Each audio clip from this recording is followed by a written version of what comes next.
Welcome to My Books and Storytime by Mybooksandstorytime. Let's explore. Imagine if you could live forever, staying young and beautiful while all the consequences of your actions, every wrinkle, every sin, every regret, were absorbed by something else.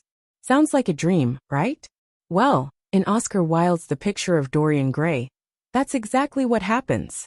This novel, dripping with Gothic beauty and philosophical depth, is a dark fairy tale about vanity, corruption, and the terrifying price of eternal youth. Set in the elegant but decadent world of Victorian England, the story follows Dorian Gray, a young man whose innocent beauty enchants an artist so deeply that he paints his most exquisite portrait yet. But when Dorian makes a fateful wish that the painting should age instead of him, he sets himself on a path of indulgence, immorality, and destruction. Through Wilde's sharp wit and poetic prose, the novel explores themes of aestheticism, moral decay, and the duality of human nature. It's a story of beauty and horror, of charm and corruption, a timeless warning about the dangers of unchecked desires. Now, let's step into the lavish yet shadowy world of Dorian Gray. Chapter 1. The Beginning of an Obsession. The novel opens in the luxurious studio of Basil Hallward, a talented but somewhat reclusive artist. He is painting an extraordinary portrait of a young man named Dorian Gray, a man so breathtakingly beautiful that Basil is utterly captivated by him. Basil's friend, Lord Henry Wotton, a sharp-witted aristocrat known for his hedonistic philosophy, watches the artist at work and immediately becomes intrigued by this mysterious young man.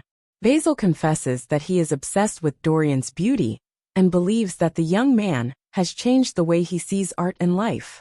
However, he is hesitant to introduce Dorian to Lord Henry, fearing the corrupting influence of his friend's cynical and pleasure-seeking worldview. But as fate would have it, Dorian arrives at the studio, and Lord Henry wastes no time in filling his mind with seductive ideas about youth, beauty, and the fleeting nature of life. Lord Henry tells Dorian that youth is the only thing worth having, and once it fades, life is over. He warns that beauty is a currency that must be spent while it lasts. This idea strikes a chord with Dorian, who has never considered the temporary nature of his good looks. As he gazes at the finished portrait, he is struck with a terrifying realization. This painting will always remain young and beautiful, while he himself will grow old and withered. In a moment of desperation, Dorian makes a wish. If only the portrait could age instead of him, he would give anything, even his soul. Chapter 2. The Corruption begins. Dorian's wish, though spoken in passing, marks the beginning of his descent into a life of vanity and moral recklessness. Under Lord Henry's mentorship, he begins to embrace a life of pleasure and indulgence. He starts frequenting extravagant parties, exploring the pleasures of high society, and abandoning the innocence that once defined him. He soon meets Sybil Vane, a young, talented actress who performs in a shabby theater. She is breathtakingly beautiful, and has a gift for bringing Shakespearean heroines to life. To Dorian, she is the embodiment of pure, untainted love, and he becomes enamored with her. Sybil, in turn, falls deeply in love with him, referring to him as her Prince Charming. For a moment, it seems as if love might save Dorian. But when he brings Lord Henry and Basil to see Sybil perform, disaster strikes. That night, she is awful on stage, her acting lifeless and uninspired. She explains to Dorian that now that she has experienced real love, acting seems hollow and meaningless. Rather than appreciating her devotion, Dorian is horrified.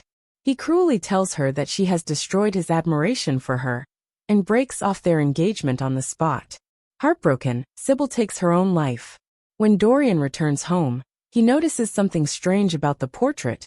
It has changed. A cruel sneer now plays on his painted lips, a reflection of his own callousness. The painting, it seems, has absorbed his sin. Chapter 3. The Double Life of Dorian Gray.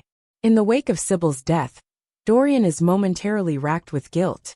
But under Lord Henry's influence, he quickly dismisses his remorse, viewing her fate as nothing more than a tragic story to be enjoyed rather than mourned. From this point on, he fully embraces a life of hedonism. Years pass, and while Dorian remains physically unchanged, his reputation grows more scandalous. Whispers circulate about the young man who never ages, about the dark things he does behind closed doors, and about the ruined lives he leaves in his wake. Meanwhile, the portrait continues to change, reflecting every act of cruelty and selfishness. It grows more grotesque, its beauty disintegrating into something monstrous. Dorian, both fascinated and horrified, hides the painting in his attic, locking it away so that no one may see the truth of what he has become. Chapter 4: The Fall. Dorian's corruption reaches its peak when he commits his greatest crime: murder.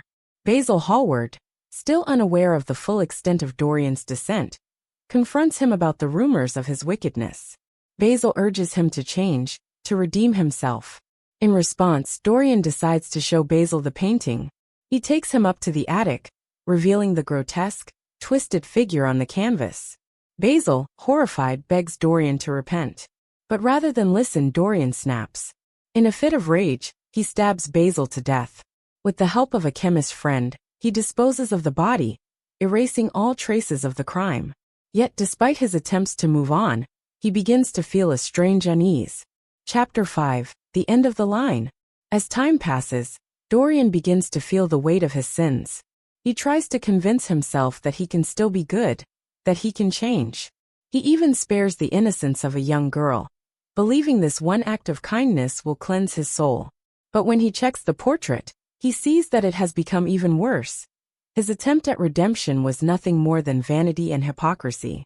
Realizing that the painting is a curse he can never escape, he takes the knife he used to kill Basil and stabs the portrait. In that instant, a terrible scream echoes through the house. The servants break into the attic to find a shocking sight: a hideous, withered old man lying dead on the floor, with a knife in his heart. Beside him, the portrait of Dorian Gray has been restored to its original beauty. Dorian, in trying to destroy the painting, has only succeeded in destroying himself. Final thoughts. The Picture of Dorian Gray is a haunting exploration of the dangers of unchecked desires. Wilde paints a portrait, pun intended, of a man who is given everything: beauty, youth, wealth, yet squanders it all in the pursuit of selfish pleasure. The novel is a critique of aestheticism, the idea that beauty is the highest virtue. Wilde exposes the dark side of this philosophy, showing that when beauty is pursued without morality, it leads to ruin. Dorian's story is a cautionary tale. He gets what he wishes for, but at what cost? His soul, his sanity, and ultimately his life. The portrait, rather than being a blessing, becomes a prison, one he cannot escape from. Conclusion. Oscar Wilde's only novel remains one of the most chilling and thought-provoking works of literature. It forces us to ask difficult questions. What happens when we value appearances over substance? How far would we go to avoid the consequences of our actions? And can we ever truly escape from ourselves? Dorian Gray's fate is tragic but fitting. In trying to cheat time, he becomes its greatest victim. In the end, the most terrifying thing in the Picture of Dorian Gray isn't the supernatural painting, it's Dorian himself. Stay tuned for more enlightening content. Don't forget to like, comment, and subscribe the world icons.